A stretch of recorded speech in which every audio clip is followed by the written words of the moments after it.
Merci, Monsieur le Président. Monsieur le Premier ministre, chers collègues, en 2021, le président Macron annonçait en grande pompe le plan Marseille en grand. Une feuille de route idéale vers un monde parfait au budget généreux de 5 milliards d'euros. Promettant aux Marseillais que tous leurs problèmes seraient bientôt résolus.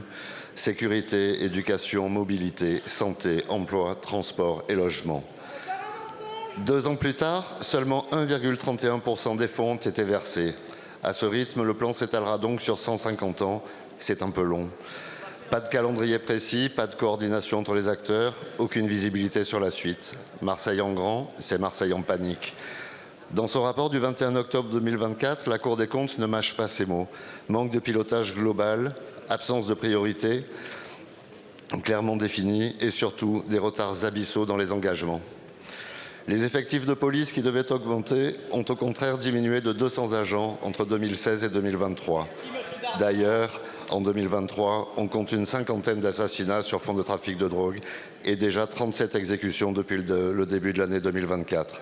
Marseille en grand, c'est Marseille en feu. La deuxième ville de France est en train de se transformer en narco-cité. Monsieur le ministre de l'Intérieur se demandait récemment si nous devions rester dans l'état de droit.